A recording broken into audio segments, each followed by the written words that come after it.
talaga, ito talaga.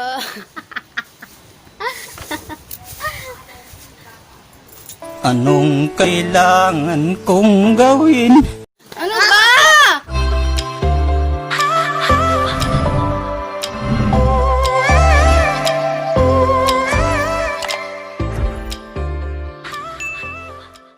Hi guys! Welcome back to my channel. It's me, Cherishly, and if you're new to my channel, don't forget to like, comment, share, subscribe to my channel, and ring the bell beside it to get notified if I have new recent video. So ayun guys, ang vlog for today is all about how to download Kinemaster without Watermark and without using AC Market. So here's the tutorial. First thing to do is pumunta po kayo sa Google, then type nyo po is Kinemaster no Watermark. At kapag lumabas po yung HTTP digit bin, pindutin nyo po yun. Yan po, scroll down nyo lang po hanggang sa mahanap nyo yung go to download page. Pindutin nyo po yung color red. Then scroll down po, then yung pinakaunang 4.8, 0.13, and 4x. Kusa na po siya magda-download dyan. Antayin nyo lang po na ma-download. After po nun, sa kanya i-install.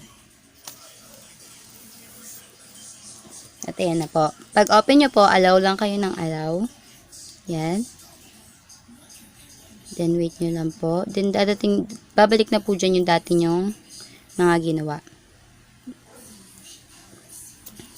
So ayan mo, makikita nyo dito sa version na to, kapag nag-open kayo ng isang media, ngayon kukuha po ako ng isang video.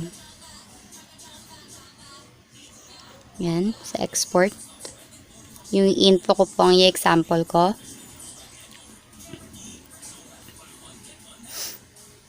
Ayan.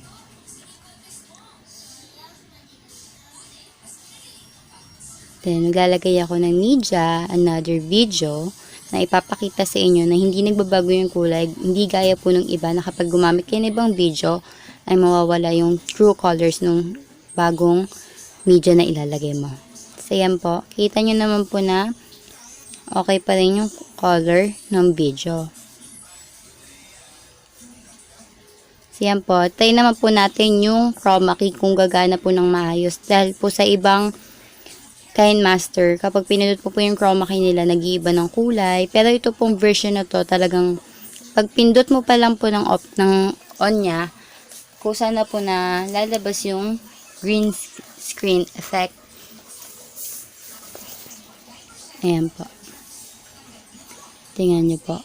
Gagana po siya. Napipili tayo ng green screen effect.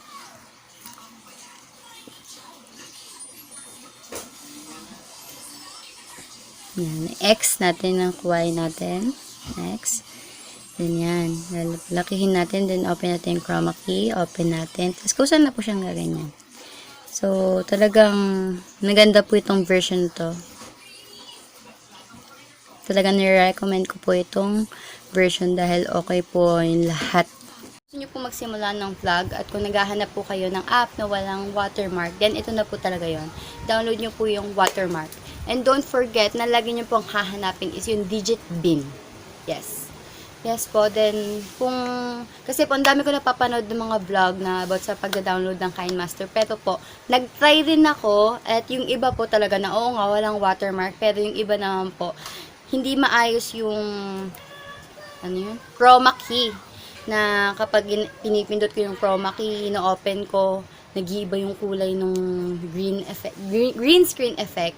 So, ayun po. Naganap talaga ako nung Kinemaster na kompleto talaga lahat, na kapag naglagay ka sa video ng another video, talagang umaandar pa rin po, tapos hindi siya nag-iibang kulay. Ito po talaga yan. So, thank you for watching and sana po nakatulong ako sa pagda-download nyo ng bagong Kinemaster without watermark. So, yun. Thank you!